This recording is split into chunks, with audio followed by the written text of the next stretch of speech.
사람이 직접 경험하는 것과 관찰하는 것이 굉장히 많이 다릅니다. 그것이 고통과 악에 관한 문제라고 할 수 있을 것 같습니다.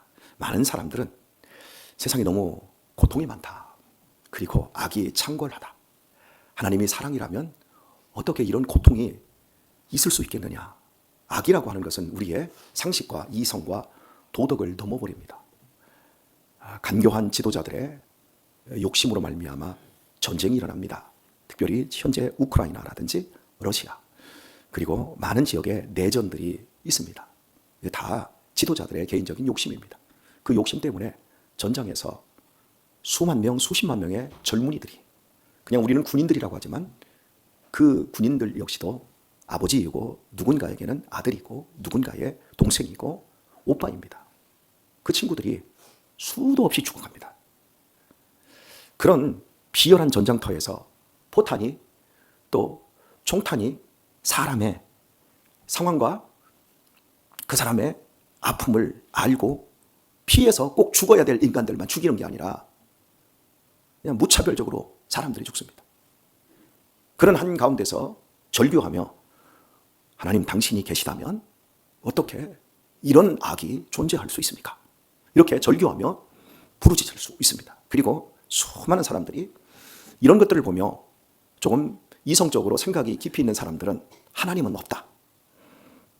이런 고통이 있다라고 하는 건 하나님이 없다. 조금 생각이 더 깊은 사람은 만약에 이런 고통이 있음에도 불구하고 이런 악이 존재함에도 불구하고 하나님이 계시다면 그 하나님은 정말 못돼 먹은 하나님일 거다.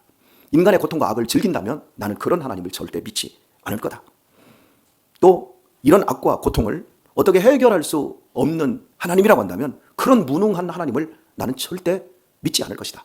이게 대부분의 좀 똑똑한 철학자들이 갖고 있는 악과 고통을 대하는 방식입니다.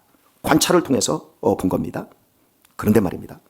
실제 그 전장터에서 비정하게 죽어가는 사람들은 모두 그 죽음의 끝에서 예수 그리스도를 구주로 고백하며 하나님, 내 영혼을 오늘 저 드론 공격에 의해서 내 인생이 끝장나고 저 포탄에 내 몸이 산화된다 할지라도 주님이 나를 붙잡고 가리라고 믿습니다. 실제 그 현장에서 경험하고 있는 악이라고 하는 것을 실제 당하고 있고 인간이 어떻게 할 수 없는 고통을 짊어진 그 사람들은 그 현장에서 모두 하나님을 찾더란 말이에요. 예수 그리스도를 구주로 고백하더란 말이에요. 제가 지금 여러분에게 관찰하는 것과 실제로 경험하는 것의 차이를 말씀드리고 있는 겁니다. 그 핵심을 놓치시면 안 됩니다. 세상은 하나님을 관찰의 대상으로 합니다. 아무리 관찰해도 하나님이 보이지 않습니다. 그리고 관찰하면 관찰할수록 인간들이 너무 더럽고 권력의 의지에 의해서 수없이 나약한 사람들이 짓밟히고 민중이 주권이라 민중에게 모든 국민의 주권이 나라의 주권이 거기서 나온다고 고백을 하지만 실제 몇몇 되지 않는 지도자들이나 그 어떤 당이나 이런 사람들이 다 해먹는다. 그래서 하나님은 없다.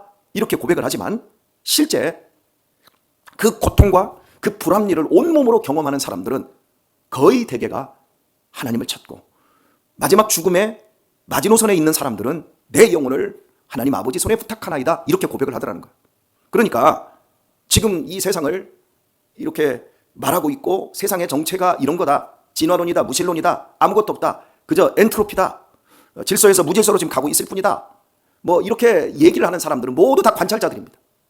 그 사람들이 실제로 그 고통을 당하고 그 악을 만나게 될 때는 그 고통과 악보다 더 큰 하나님을 필요로 할 수밖에 없고 실제로 부르짖는다는 겁니다. 여러분, 악이 왜 존재하죠? 항상 여러분은 악이라는 글자만 씁니까? 무엇과 악이라고 하잖아요. 좀 해주세요. 선과 악이라고 하잖아요. 악은 반드시 선이 존재하기 때문에 악이 있는 겁니다. 명암, 밝음과 어둠, 낮이 있으면 뭐가 있어요? 밤이 있어요. 항상 짝입니다. 고통이 있습니다. 뭐가 있어요? 기쁨이 있는 거예요. 이 모든 것들을 어떻게 스스로 존재하냐, 이게. 존재할 수밖에 없는 어떤 구조가 있었을 것이다. 그 존재 구조를 따지고 들어가 보면 절대적인 하나님, 철학적으로는 제1원인, 원인자, 규명될 수밖에 없는 겁니다. 그런데 현재 것만 바라보며 고통만 바라보며 악만 바라보며 살아가는 사람들이 세상 사람들이라고 할 수 있을 것 같습니다. 관찰하는 것과 실제 경험하는 것이 다르다고 말씀드렸습니다. 어떻습니까, 여러분? 한번 가정을 하나 해볼까요? 믿음 없는 사람들이 제일 무서워하는 게 건강검진을 하는 걸 굉장히 무서워합니다. 술 많이 먹는 사람들 있잖아요. 제가 이렇게 당구장에 가서 이렇게 당구를 이렇게 좀 치고 그 당구장 사람들하고 오는 사람들하고 교제를 하다 보니까 정말 알코올 중독자들이 너무 많더라고요. 단 하루도 술을 안 먹고 자는 사람들이 거의 없어요. 이 당구장에 와서도 그냥 당구 한 게임씩 딱 치고 이게 집에 가는 게 아니라 아니 거기서 사는 분들은 아주 술을 어마어마하게 먹더라고요. 근데 그분들이 얘기를 하다 보니까 건강검진이 나왔대요. 그럼 나는 건강검진 안 가? 안 받아. 나는 나를 믿어. 이렇게 말하면서 그래서 조목조목 짜다 들어갔더니 무서운 거예요. 무섭다는 거예요. 건강검진해서 혹시라도. 그러니까 여러분, 내가 버티고 있으면 안 가면 암에 걸린 게 없어지나요? 그만큼 죽음의 공포에 떨고 있는 거예요, 사람들이. 그러면서 하는 말, 막상 뭐 걸리면 뭐 그냥 죽어버리면 되지 뭘. 이렇게 얘기합니다. 근데 실제로 걸리면 안 죽습니다. 살려고 별짓을 다 합니다. 그런데 죽습니다. 그게 인간의 미련함이고 무지함입니다. 여러분들도 아마 걱정이 있을 겁니다. 암이라든지 파킨슨 병이라든지 치매라든지 내 노년에 여러분의 기도 제목 있잖아요. 자다가 죽었으면 좋겠습니다. 그런 호사는 없습니다, 여러분. 자다가 죽어요? 주를 위하다가 죽으십시오. 죽도록 충성하다가 죽으십시오. 딴짓하지 마세요. 편안하게 자다가 죽겠다? 그건 세상 사람들이 갖고 있는 죽음에 대한 공포가 쩔어 있기 때문에 그래요. 죽음이 무서운 게 아니라 죽음 이유가 무서운 겁니다. 죽음 너머가 무서운 겁니다. 죽는 거야, 여러분. 접시물에 코 박아도 죽을 수 있고 목매달아도 죽을 수 있고 수면제 모아서 한꺼번에 털어먹어서도 죽을 수 있고 아파트 옥상 꼭대기에 올라가서 죽을 수도 있고 제가 알려주는 이유는 절대 여러분이 그렇게 죽지 말라는 거예요. 예? 죽음은 어쩌면 쉬울 수도 있어요. 그러나 미지의 세계인 죽음 넘어 우리에게는 미지의 세계가 아니라 우리에게는 영혼의 세계이고 거기에는 천국이 있고 우리는 예수 그리스도로 말미암아 하나님의 사랑 안에서 우리를 끊을 수 없는 그 사랑과 그 은혜를 힘입어 죽으면 천국으로 이사가는 줄 믿습니다. 그날이 얼마 안 남았습니다. 이 세상에서 버텨도 죽습니다. 그래서 제가 여러분에게 늘 인사시키는 겁니다. 임자, 이제 얼마 안 남았어. 그것이 이것보다 더 좋잖아요. 우리에게 영원한 소망이잖아요. 직장 안 나가도 되잖아요. 일 안 해도 되잖아요. 자식 때문에 속 안 썩어도 되잖아요. 병에 대한 두려움 없어도 되잖아요. 죽지 않잖아요. 영생을 누리잖아요. 복락을 누리잖아요. 그런데 무의식 속에서는 우리는 이 세상이 더 좋다. 야, 누가 땅 사놨다더라. 그 땅, 그 사람은 자식에게라도 주려고 한다더라. 야, 참, 저 사람은 펀드도 많이 가지고 있어서 참 좋겠다. 이런 어떤 부러움을 우리가 가지고 있기 때문에 내가 갖고 있고 내가 소망하고 있는 이 믿음의 크기나 이 믿음의 가치가 너무 나약해 보이지요. 그런데 말입니다. 막상 우리에게 암 같은 게 찾아옵니다. 내가 원하지 않는 불행, 내가 원하지 않는 고통이, 악이 내 인생에 달라붙습니다. 그럼 우리는 어떻게 합니까? 하나님 없어. 그딴 거 없어. 이제 하나님 안 믿어. 내가 하나님 그렇게 잘 믿어드렸는데 그렇게 믿음 생활 잘했는데 내 인생이 이렇게 박살이 나고 있어? 깨지고 있어? 여러분, 우리 그렇게 하지 않습니다. 오히려 하나님의 뜻이 어디 있습니까? 하나님, 이 병을 고쳐주옵소서. 이 병으로부터 나를 해방시켜 주옵소서. 이렇게 기도합니다. 그러다가 나중에 하나님, 이 병을 통해서 나에게 하시는 말씀이 있으십니까? 하나님, 이 병을 내가 짊어지고라도 주님의 사명을, 주님의 뜻을 이루어드리고 감당할 수 있게 하옵소서. 우리는 이 방향으로 나갑니다. 이게 관찰과 경험이 다르다는 겁니다. 병원에서 의사들이 암 환자들 수술을 많이 합니다. 유능한 의사들이 암을 진단해주고 암에 대해서 이렇게 해라 합니다. 암에 대해서 그들은 전문가입니다. 도사입니다. 그런데 그 사람들이 암에 걸리지 않고 암을 투병해보지 않는 이상 그들은 암을 관찰할 뿐이지 암을 모릅니다. 암은 누가 합니까? 암 걸린 사람만 합니다. 그리고 투병하는 사람만 합니다. 관찰자적인 시점과 실제 경험자적인 어떤 관점이 틀리다는 걸 제가 여러분에게 강조를 하면서 거의 13분을 제가 썼습니다. 이제 오늘 본문에서 한 부분을 제가 여러분에게 좀 정리를 해주려고 합니다. 읽은 24절을 보면 너희는 일어나 진행하여 아르논 골짜기를 건너라. 내가 헤스본 왕 아모리 사람 시온과 그 땅을 네 손에 붙였은즉 비로소 더불어 싸워서 그 땅을 얻으라 말합니다. 자, 여러분, 그 땅을 얻기 위해서는 지금 단계가 몇 단계가 있냐면, 자 보세요. 너희는 했잖아요. 첫 번째 일어나 말입니다. 그리고 진행하여, 일어났으면 움직이라는 겁니다. 그리고 아르논 골짜기를 건너라. 자, 동사가 3개 나왔습니다. 일어나는 게 동사 하나, 진행하는 거 동사 2개, 그리고 건너는 거 동사 3개 말합니다. 그리고 비로소 더불어 싸워서 말합니다. 싸워서 이 동사가 나왔습니다. 근데 동사 이전에 더불어라고 하는 부분을 제가 어제 여러분에게 강조를 해드렸습니다. 절대 인간은 혼자 살지 않습니다. 혼자 있기 좋아하고, 혼자 밥 먹기 좋아하고, 혼자 영화 보기 좋아하고, 혼자 게임 좋아하고, 혼자 방 안에 틀어박히면 안 됩니다. 우리의 자녀들이 그런 식으로 길들여지면 우리의 자녀들 나중에 박살납니다. 방에서 끄집어내야 됩니다. 문짝 떼어내야 됩니다. 애들 혼자 있으면 책상 집에 다 방에서 치워버려야 됩니다. 거실로 끄집어내야 됩니다. 부모와 대화할 줄 알아야 되고, 부모와 함께 밥 먹게 할 줄 알아야 되고, 부모가 아무리 바빠도 해줘야 됩니다. 그렇지 않으면 나중에 마귀와 한통속이 되어서 인생 마귀가 온 것은 도적질하고 죽이고 멸망시키려는 것뿐이다라고 하는 그 비참한 그 훈련의 과정을 거쳐야 합니다. 동사가 지금 4개가 나왔습니다. 싸우는 과정까지, 그 다음에 얻으라. 5번째가 얻으라입니다. 얻는 것도 여러분 동사로 얻으라. 얻어지는 것인데 얻으라. 명령형으로 말씀하고 있습니다. 자, 이 지금 5단계가 있는데 이 5단계에서 가장 어려운 것이 뭐 같아요? 이 5단계에서 가장 어려운 것이 여러분 다시 한번 일어나는 것, 진행하는 것, 그리고 건너는 것, 그리고 싸우는 것, 그리고 얻는 것. 제일 쉬운 게 뭐예요? 얻는 거잖아요, 그냥. 그죠? 그런데 제일 어려운 게 뭐냐면 여러분에게 뭐 같아요? 싸우는 거잖아요. 이게 관찰자적인 시점이에요. 여러분이 안 싸워봐서 그래.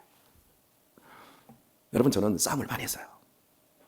실제 이 폭력을 휘두르는 싸움, 참 설교 용어도 아니지만 주먹 다짐도 해봤고, 야구방망이도 들어봤고, 쇠파이프도 들어봤고, 칼도 들어봤고, 병도 들어봤습니다. 그리고 그걸로 맞기도 하고 찔리기도 하고, 그래서 저는 제 몸에 그런 흔적들을 아직도 가지고 있습니다. 막상 싸움은 그렇게 두렵지 않습니다. 해보면 싸우기까지, 첫 주먹이 오고 가기까지가 선빵이나 후빵이나 날리냐, 먼저 맞고 시작하냐, 때리고 시작하냐, 이 과정까지 서로 긴장 대치상 상태에서 이제 막상 팍 붙어버리면 여러분 보이는 게 없습니다. 그래서 이건 그렇게 어렵지 않습니다. 근데 제가 여러분이 관찰자적인 시점을 제가 말씀을 드린 거예요. 안 싸워봐서 싸우지 말고 사세요. 아셨어요? 네, 절대 싸우지 말고 사세요. 싸우면 다 상처를 입습니다. 제가 설교하면서 우리 교회 가서 꼭 싸우는 교회 갔잖아요. 아니요, 우리 교회 안 싸워요. 제가 여러분에게 그 민낯을 다 보여드리는 이유, 밑장을 다 빼드리는 이유는 우리는 그렇게 안 가도 충분히 기쁨과 행복을 누릴 수 있는 사람들입니다. 왜요? 승리를 얻은 사람들입니다. 우리에게 이김을 주시는 주 예수께 감사하노니, 고린도전서 15장이 부활장이고 마지막에 우리에게 이김을 주시는 주 예수 그리스도께 감사하노니, 그러므로 내 사랑하는 형제들아, 믿음에 굳게 서서 흔들리지 말고 견고하며 주의 일에 더욱 힘쓰는 자들이 되라. 주님이 우리를 위해 싸워주셨어요. 죽음의 싸움을 해주셨다고요. 죄를 이기는 싸움을 해주셨다고요. 아멘을 좀 하세요, 크게. 고통을, 악을 이기는 싸움을 우리 주님이 십자가로 말미암아 해주신 줄 믿습니다. 그러니 우리는 싸울 필요가 없는데 싸우려고 해요. 그러니까 우리가 누리지를 못하는 거예요. 제가 이 본문에 나온 이곳을 제가 경험을 했어요.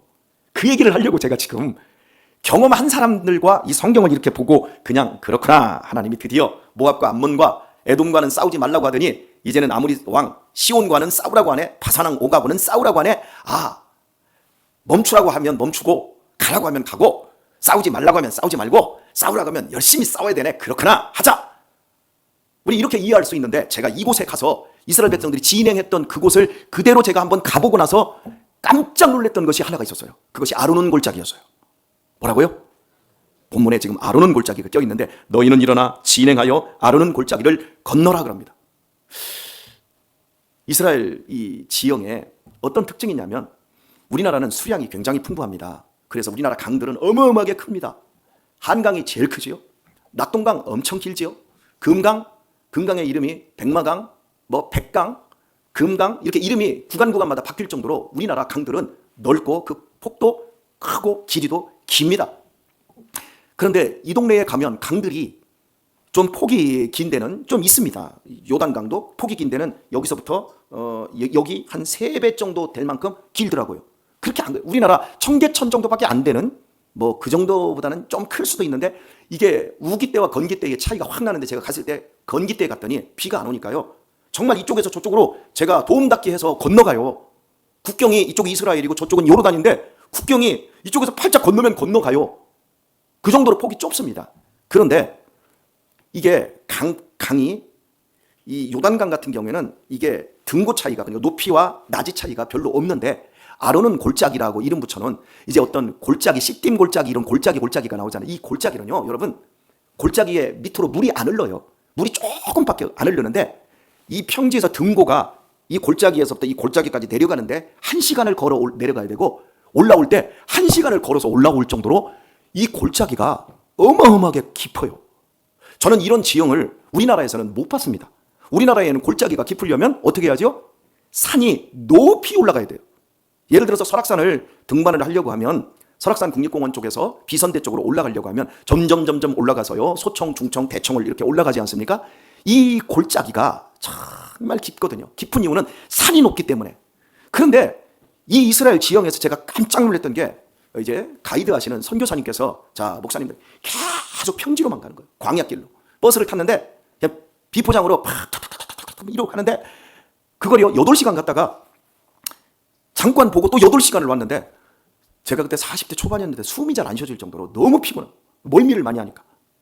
그런데 평지로만 가는 거예요. 뭐 숲도 없고 나무도 없고 그냥 황량한 평지로만 쭉 가는데 이스라엘 백성들이 이런 황량한 곳에서 지나갈 때 얼마나 참 괴로웠을까. 오직 하늘만 파랗지 파란색은 하나도 없고, 여러분 지금 다 이 색깔이죠. 이 색깔, 이런 색깔, 이 색깔밖에 없어요. 하늘 봐야 눈이 맑아지는 이런 구조. 이렇게 딱 가다가 드디어 아르논 골짜기 앞에 왔습니다. 그래서 아르논 골짜기 앞에 딱 오더니 선교사님이 버스에서 말씀합니다. 지금부터 목사님들 1분만 눈을 감으세요 그러더라고. 그랬더니 제가 눈을 뜨라고 하면 눈을 뜨세요. 그래서 눈을 다 감았어요. 여러분 앞에 신천신지가 펼쳐질 겁니다. 그랬거든요. 그리고 나서 이제 눈을 감았다가 한 1분 정도 못 됐는데, 자, 눈을 뜨세요 라고 하는데 앞에 여기에서부터 저쪽까지 그 뭐라고 할까요? 한 100m 정도밖에 안 되는데 여기가 벼랑이에요, 벼랑. 그리고 이제 버스가 내려가기 시작하는데 한계령이죠. 한계령에서 이 서해안 쪽에서 올라가가지고 한계령 휴게소에서부터 수직으로 이렇게 내려가잖아요. 버스가 수직으로 이렇게 내려가는 거예요. 근데 그냥 뭐 숲이 하나도 없이 그냥 수직으로 내려가는 길이 다 보이는데, 저 밑에가 다 보이는데, 저 밑에가 아슬아슬하게 보이는데, 저 맞은편을 건너는 맞은편은 100m밖에 안 되는데 그 밑에까지 완전히 땅속으로 들어가는 느낌 있잖아요. 여기서 이렇게 보면서 막 한계령에서 버스 이렇게 가도 무서운 사람들은 눈 잘 못 뜹니다. 그 정도로 깊습니다. 그리고 그 정도로 깊은데 내려가고 한 20분을 내려가더니 이제 거기를 다시 올라와야 돼요. 올라와서 다시 이렇게 올라가는데 막 멀미를 어마어마하게 하죠. 그리고 정상에 딱 섰는데 고작 저쪽에서 여기가 그 골짜기가 실제 이 건널 수 있는 다리만 있으면 100m밖에 안 되는데 밑으로 뚝 들어오니까 40분이 걸리더라고요. 여러분 그 거리를 실제 이스라엘 백성들이 행진해서 건넌다고 해봅시다. 얼마나 걸릴까요? 여러분 한계령을 저기서부터 내려갔다가 다시 그 한계령 올라간다고 해봅시다. 한계령이 동쪽에서부터 이렇게 올라가면 한계령 그 위까지, 전에 대관령 쪽으로서는 올라가 봤으니까요. 올라가는데 2시간 걸립니다. 제가 등산을 잘하는 사람으로서 올라갈 때. 지금 이스라엘 백성들에게 가장 힘든 건 일어나고 진행하는 건데, 진행하는 것 중에서 건너는 게 제일 힘들어요. 여러분 이 성경을 보면 건너는 걸 가장 힘들게 만듭니다. 이스라엘 백성들이 요단강을 건넙니다. 그 앞에 뭐가 아니라 물이 막 절절 넘치는 모험에 거두는 시기였습니다. 이스라엘 백성들이 애굽에서 나와서 어디를 건넙니까? 홍해를 건너 광야를 들어갑니다. 지금 우리 앞에 지금 우리가 일어나기도 했고 진행하기도 하지만 건너는 과정, 싸우기도 전에 건너는 그 과정 속에서 얼마나 많은 사람들이 막 내려가려다가 내려가야 됩니다. 일단 그런데 건너기 위해서 내려가야 되는데 안 건넙니다. 그리고 그 앞에서 그냥 절절절절 됩니다. 떨고 있습니다. 얼마나 많은 사람들이 건너기 직전에 떨고 있고 그 앞에 주저앉아 있고 다시 되돌아가는지 모릅니다. 홍해바다 앞에서 덜덜 떨고 있고 요단강 앞에서 떨고 있습니다. 건넜는데, 홍해바다를 건넜는데 가나안 땅에 들어가기 위해서는 반드시 요단강을 또 건너야 됩니다. 그 또 건너는 그 시점에서 하나님께서 이스라엘 백성들에게 우리는 못 건너가겠습니다. 다 죽겠습니다. 그래서 다 죽어버렸습니다. 군대인데 하나님의 군대가 건너지도 못하고 싸워보지도 못하고 끝나버렸습니다. 그리고 이 세대에 그들이 지금 이제 요단강을 건널 그 시점 앞에서 그들이 먼저 건너게 한 것은 아르논 골짜기였습니다. 이 아르논 골짜기 앞에서 이스라엘 백성들이 40년 동안 평지만을 오다가 그 골짜기를 건너는 것이야말로 그들에게는 요단강을 건너는 훈련의 시작점이었습니다. 순종의 첫걸음이었습니다. 여러분은 건너셨습니까? 여러분 고통과 악에 대한 그 관찰자적인 시점을 여러분 건너셨습니까? 이 오늘 본문에서 제가 여러분에게 지금 건너게 해드렸습니다. 저는 제가 경험을 했고 여러분들의 그 경험의 세계로 제가 이끌어 드렸습니다. 여러분 우리가 믿음 생활에서 제일 건너기 힘든 게 뭔 줄 아세요? 감정이에요. 감정. 감정이 상한다고요. 생각이 상하는 적은 없어요. 이성이 상하진 않아요. 이성은 무지의 또 지혜의 영역이기 때문에 이건 상하는 게 아니에요. 그런데 이 감정은 마음의 영역이에요. 이게 상해버리면 못 건너요. 감정이 건너야 다 건널 수 있어요. 감정이 건너면 다 건너가요. 하나님께로 내 감정이 건너가면, 아르는 골짜기를 건너가면 무엇이든지 다 건너갈 수 있어요. 예수님께서 당신의 감정을 먼저 십자가 위에 다 올려놓으니까 그 죽음의 골짜기 앞에서도 그 누구도 욕하거나 그 누구에게나 비방하거나 자기를 십자가에 못 박는 자들을 향해서까지도 주여 저들을 용서하여 주소서. 그런데 우리가 믿음 생활하면서 이걸 아르는 골짜기를 못 건너가면 걸핏하면 시험 들고 걸핏하면 상처받았다고 하면서 주저앉아버려요. 그리고 열심히 싸워요. 싸우는데 다 누구를 죽이는 싸움을 하냐면 우리 우군들을 죽이는 싸움을 해요. 이게 교회의 생리일 수 있어요. 묻습니다. 여러분은 건너셨습니까? 올해 덜 건넜으면 우리 완전히 건너가도록 하십시다. 우리의 감정, 우리의 쓸개도 다 저편으로, 하나님이 원하는 그 편으로 다 건너게 하도록 하십시다. 예. 오늘의 말씀을 맺겠습니다. 원망하지 마세요. 불평하지 마세요. 원망과 불평을 하고 있다면 나는 아직 관찰자적인 시점입니다. 정말 찍소리도 못할 만큼 암덩이가 사기가 찾아오고 손 하나 까딱 못하고 눈만 딸딱딸딱 할 만큼 내 인생의 지력이 쇠하여 숨이 곧 끊어지게 될 그 시점이 되면 우리는 하나님 감사합니다. 그게 터져 나온다니까요. 그때만 터져 나오지 말고 지금 이 순간들, 원망할 수 있을 때, 불평할 수 있을 때 감사하십시다. 더 기뻐하십시다. 그러면 골짜기를 건널 수 있는 거고, 이어서 하나님이 우리에게 싸워라, 얻으라, 이런 메시지와 은혜를 하나님이 우리에게 선포해 주시고 실제로 주시리라 믿습니다. 오늘 또 그런 골짜기를 건너가는 이 멋진 한날을 예수님과 동행하며 승리할 수 있길 우리 주 예수 그리스도의 이름으로 축원합니다.